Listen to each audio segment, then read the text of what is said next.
And then he called me after 6 months at 9 o'clock in the morning. Nuria, you know, I would like to dismiss our marketing director. Will you take on his job? And I said, I don't know. I don't have so much experience. I don't know. And I said, okay, think about it. You have time till 1 o'clock.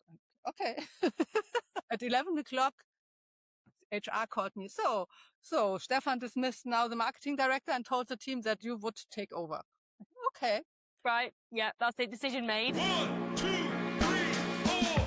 Welcome back to Behind the Fruit. I'm Lucy Robinson. Why are there still so few true brands in fresh produce? Nuria shares what the industry gets wrong and what it really takes to create a brand people remember.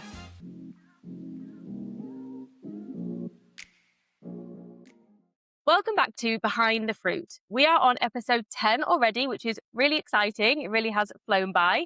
And today's guest is Nuria Pizan. Nuria, it's great to have you with us. Thank you for having me. I'm really excited. Before we get into, your background and, obviously we'll talk about marketing, particularly branding. Could you give us more of a top line overview of who you are, what you're doing at the moment? Just an introduction would be great.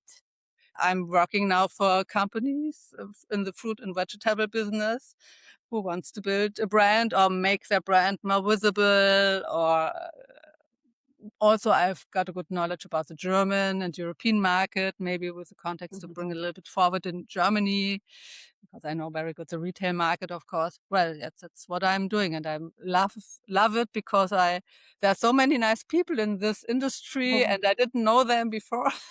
But when I was at the Fruit Logistica, Fruit Attraction, I was always at the SanLucar booth, and it was great to see all the people from all over the world once in a year. It was like a family meeting, but now it's so exciting going over the fair and to meet so many nice people I didn't know before. So it was a good and interesting decision. Yeah. Let's talk about that then, because obviously you built the brand at SanLucar from scratch. So talk us through that journey of when you joined the business, what was there, and then what you needed to build. The owner of SanLucar came along, Stefan Rötzer, to Germany. He has read an article of my boss, and he said, well, I am selling fruits and vegetables, and I want to become a brand with my fruits. So we started to build the brand from the scratch. He had already the nice name SanLucar. It was a really nice name, still is. And we started with everything, the strategy, the CI, the point of sale, communication, packaging. We did basically everything. We started with the logo and with the color of the logos. We found out that the color now, you don't have fruit in this colors. It's like a light blue, turquoise color, the logo. And this is nice because it's a contrast with all the fruits. If you put this as a sticker, because normally you have stickers on fruits, obviously, on stone fruits, on It really stands out then on the boxes, for example. yeah, you can see it at the point of sale already. It shines because it's a contrast, you can see it like this. So, and also the psychology of the colors, because it's standing for fresh, these colors, and this is good because we are selling fresh fruit. And one of the most important things for consumer is, for fruit, is that it tastes good. And that it's fresh. Like, obviously, you don't want to buy something which is like a little bit old. Yeah, of course. So, and the blue gives you the psychological feeling that it's fresh. Fish is also advertising a lot with blue, light blue. It's freshness, like the sea. Obviously, you don't usually think about blue and then produce as you see, but it's that contrast that makes it stand out, essentially. Yeah, and this was really an important part for us, a point of sale concept. Which were, because also the brand decisions are taken at the point of sale. 70% at least, minimum, is taken at the point of sale. So you have to shine out there and to be visible so people can find you. Yeah. And also when you go, you buy fruits, you eat a tomato, you like it. Next time you go and you can't find it anymore. You don't like that. You want to buy the same tomato you bought before because you like it. So that's why a brand is so helpful for the people to give orientation and that the sales goes up as well, of course. Yeah. Okay. And you've You've talked previously about building the brand around people, and that you really made the decision to build the brand around people, and particularly farmers. So really looking at farmers and the origin of the product. Why did you feel at the time that that was important? What led you to making that decision? Yeah, I think you shouldn't sell, if you sell a brand, you shouldn't sell a product. I mean, a lot, I see it often that people tell the advantage of this product, and it's this taste and that taste, and that's fine. It's important as well. Of course, the product has to taste good, but to build a brand, you need more than a product. You need an emotional added value and a good feeling for the people that you can buy it. If you buy Nike, you don't buy it for the shoes, and they don't make advertising around the nice sole, but they put the athletes in the middle in the middle of the campaign. And that we did like something similar with the growers. I love the growers. They are very, very, very important, and they have a really hard job. And to appreciate their work and to celebrate them for their work, this felt like a good way also, not just for the growers, but also for the consumer to see the face behind the brand, because you go to the farmer's market and you love to go to the farmer's market because there's somebody there, you're talking to him, he knows you, what you like, what you don't like. It's like a bit familiar, and the brand needs to be familiar as well. And by taking the faces of the growers, and we showed only the real growers. We started the brand SanLucar in 2003 in Austria. Yeah, Wow. and for that we did the three TV commercials, and one was with 100 growers and singing and around the fields, and it was really I love that. lovely. And people still love those. When we're the younger people, they think, "Oh, that's like fantastic." It was really original because different. You Yeah, it's not something that you see at all. And how did that perform? How did the TV commercial perform for you? really good, Yeah. actually. Sales grew, but also it was in winter time. Everything was gray, and like medicine in TV, and here I've called colds, drink a tea, and advertising around all this stuff. And then there came the singing growers. It was like a little bit crazy, Yeah. but different. And so that's why it was like also seen, and remembered and recognized. And that's what real people know actors at all, that was really nice. That's Um, so nice, yeah. And that's it's the understanding, isn't it, of the people behind the product essentially, and understanding where it comes from, which a lot of people, particularly outside the industry, just don't ever consider. They just don't. It's something that's so far removed from seeing the product on the shelf. So I can imagine how much of an impact that would have had.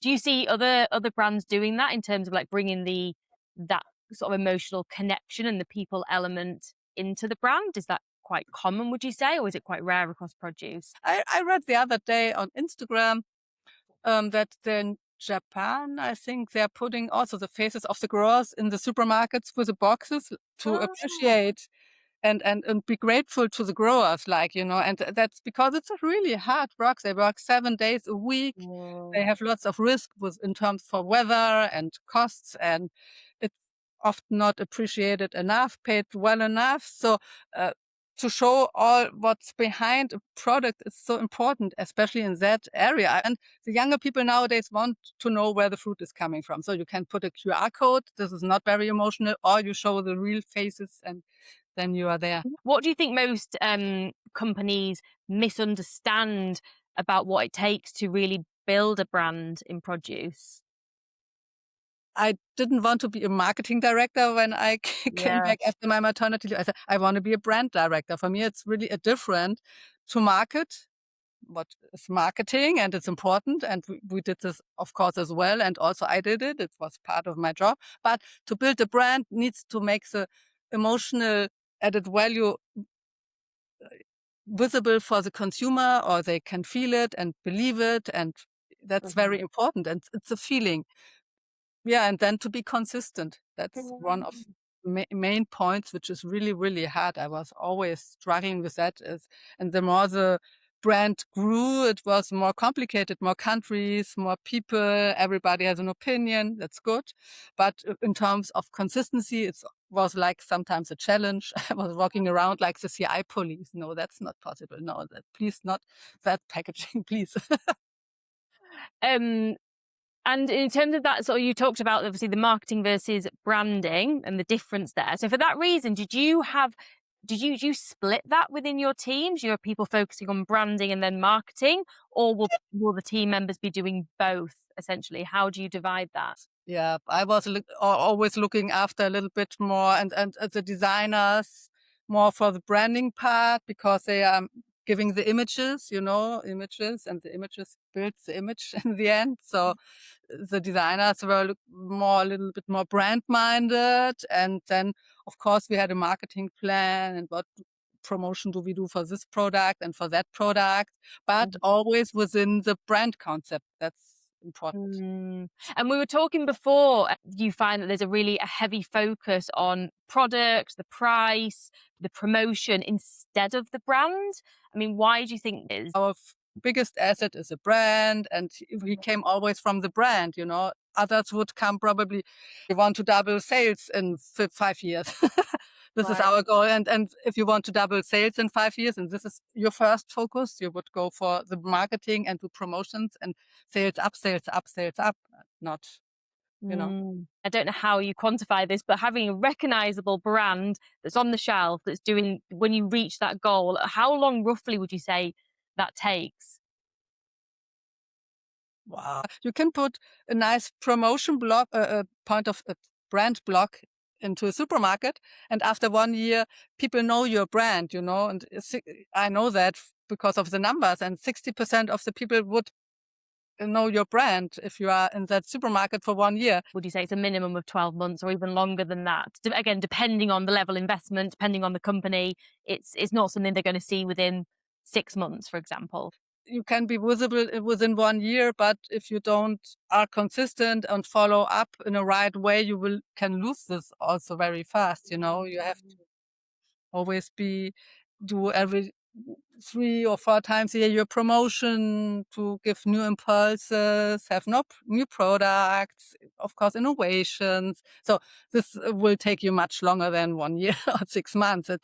It's the one thing gives you a first push, but then you have to follow up, right? And for you rebuilding that brand at SanLucar, what sort of people were you bringing into your team? Were you bringing people in that were experienced in branding specifically, or what sort of skill sets were you looking for to really help you build the brand? Normally would look like for that they have studied marketing or something like that. Normally would have that they had some years experience or in an advertising agency or in a company which were branding. And how big was your team at that point? What did you grow your team to at SanLucar? When I came back like 14 years ago after my maternity leave, um, there were like 11 people there in the team. 12, 13 years later, it was like 25 people, right? And what do you tend to look for in terms of maybe if you were looking for a more experienced marketing or branding professional within your team, what sort of, is it skills that you look for? Is it behaviors? Is there anything that really separates, the average employees from the exceptional? What would you say really makes them stand out? Yeah, first of all, the attitude. So Mhm. you like to work and go the extra mile. Passionate people are nice for me. Yeah. Work with. It's, open-minded people who are really enjoying learning and not saying, I know everything and I will do it like I've done it always. That's not a good Mm. attitude for me. I think to be open to learn, lifelong learning is so important. Yeah, very important. No, I completely agree. Same with us in our team. The learning, or just being willing to learn and willing to develop yourself, and always looking for the new opportunities is so important. Do you find that is there ever a need to bring somebody into a marketing team with experience in produce, or does it just not matter? Does that produce knowledge just not give it too much benefit to the marketing? Yeah, no, it's helpful, absolutely helpful, because it's very special, to work in fresh produce. I had one once. She came from Siemens. Siemens. It's a technic company like washing machines. Yeah. It's a long-term project, and she was sitting there. After a month, I quit. And honestly, how can I do my work in a good way if I have to do 5 projects on the same time? And I said, wow. She's already with 5 overwhelmed, but the others are having like 20 or 30 at the same time. Wow, wow. Yeah. So it's You a have to different be mindset. flexible and change because of the weather, and you need some extra And that skill. pace, isn't it? Is the pace of produce is so much quicker than I imagine washing machines to be. Which industries do transfer quite well into produce? I mean, I imagine most of the food or maybe drink industry. Yeah, fast-moving consumer goods, Yeah. yes, FMCG, probably. And you talked again previously about how you stepped into leadership. Tell us a bit more about that experience. So I started like this 20 hours Mhm. a week and or 10, 10 days a month as a creative director, and just as a creative director. I have done this before, so I said, okay, I can do this from Germany. And then he called me after 6 months at 9 o'clock in the morning, Nuria, you know, I would like to dismiss our marketing director. Will you take on his job? And I said, I don't know. I don't have so much experience. I'm far away from the team. I don't know. And I said, okay, think about it. You have time till 1 o'clock. Okay. Just a few hours. Always fast Yeah. pace. Yeah. Then at 11 o'clock, HR called me. So Stefan dismissed now the marketing director and told the team that you would take over. Okay. Right. Yeah, that's the decision made. Decision made. And, I love this because, I mean, I learned so much at SanLucar. I'm really, really deeply grateful to Stefan and the Mhm. opportunity he gave me all the years. And all the people I learned from, so many people in SanLucar so much. And as I'm a big learner, I'm really grateful for that time and for that opportunity.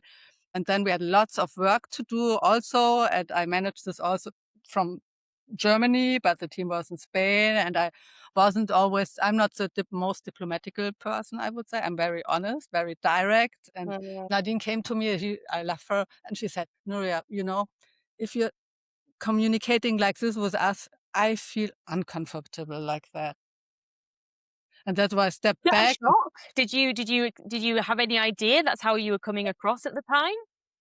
Yeah, well, maybe I had sometimes some idea, but I don't have the time, and I have to go forward, and I was just focused on but in Spain, particularly, you have to take into account the emotionality. Sometimes you have to sit on a table together, look in the eyes, and then you say something. It's a little bit. Mm. You have to earn the trust. And I was going too fast paced and not enough patience. And as said, I'm not so diplomatic. I was really grateful to her as well, and said, thank you so much. And I'm really sorry. I don't want to make you feel like that. That's not what I'm Yeah. intent. I'm just going after what I have to do. But sometimes it's better you go a little bit slower and take the team with you instead Yeah. of going very fast, but you lose half of the team because you don't build the trust you need to build. Great feedback from a team member to come and say that to you. So yeah, I can imagine why that was so helpful at the time just to understand. And what did you then do? How did you then implement those changes? Like what steps did you take to kind of re-engage with the team, for example, or build that trust? Yeah, we did like team activities. Once we Mhm. went together to Barcelona and we hired an Airbnb because I tried to understand the people. I was talking twice a year together with them, the feedback talks. How did you feel? And you were leading the team in Spain, but you were located in Hamburg. So you were living in Hamburg, leading a team in Spain. How did you manage that? I guess what sort of systems or processes did you need in place to ensure you could manage your team remotely? So we had a weekly Mhm. status with all the projects. We had all the projects in our list. It was like 1 hour meeting. I came one time in a month to Spain for 1 week. So Mhm. I was there with my team, very close to them always, and with the other in the companies, the other departments, always managing things around that. Yeah. And what would you say are the main challenges that you experience with managing a remote team? It's an advantage and disadvantage because sometimes you don't know how they are, and maybe they feel bad. The cat has died and you don't know that. And then you say something, oh, that's not good. Do it that way. Maybe if you see the face and you see, oh, Mm, she has a bad day, maybe you wouldn't say this, or say it another time. Yeah. You can't mm, be so empathetic or authentic, yeah. That's one point. On the other hand, it's for the cause. I would say it's good because you're more objective. Also, for the result, sometimes you have to do things or say Mhm. things people don't want to hear in that moment, and it's more easy if you're not so much involved there day to day. It's Yes. the Yeah. yeah, it's the same coin. It's one side and the other side of the same coin. And going back to, because you said obviously giving people, feedback from your side, is that something that you had to tailor how you were giving feedback, both from working remotely and secondly from the culture differences that you explained? We had like 30 different nationalities working there. It's Oh, not okay. just Spanish guys, but so you have to take that into account absolutely. First of all, how are you doing? And if, first the nice stuff, and maybe also what's going on, and like that, a little bit to understand where your feedback is going on to, and which stage they are if before giving the feedback. Try to tailor the feedback to find out how they are first, or get to build that relationship Yeah. essentially, and then decide how you're going to give the feedback, maybe depending on their response or the circumstances. And what would you say are the biggest leadership mistakes that you see companies making, particularly when they're trying to build brands? Or hiring mistakes? It doesn't have to be leadership, maybe just hiring mistakes. I think first of all, you have to trust. I mean, when you have a leader, you have to trust the leader that you have and the people. If you're hiring the people because you think they're capable, so you have to trust them. And when they are doing something, they have something in mind. Hmm. Instead of judging, to understand them. I think this is one of the biggest points in life in general. Often people are judged or whatsoever, but you should first of all try to understand. I love very much the concept of walk a mile in my shoes. Sometimes you have conflicts of interests, and to understand why they are and how to solve this together and not one against the other. I think this is a very bad thing. So I think you should trust the others that they all want to do their best, and if they can't do it, there are reasons, and to understand and to help to solve the reasons, or to solve the situation. You know, Hmm. and yeah. And if a produce business then is serious about building a brand, what would you say is the first key hire that they should consider making? Yeah, a brand director. You would need somebody who has like experience in doing that, right? I mean, uh, and also what is also a good idea is an in-house designer. Yeah. So, and also So I bring think somebody with very good that branding experience. in-house to be Mhm. fast, because you often have to be fast, and with advertising agencies, they are often busy with other clients who pay probably more. And yeah, and somebody, you need the feeling for the brand, the visual feeling, and this is so important, and to have it consistently all over all what you're doing, not just packaging or communication, but PR.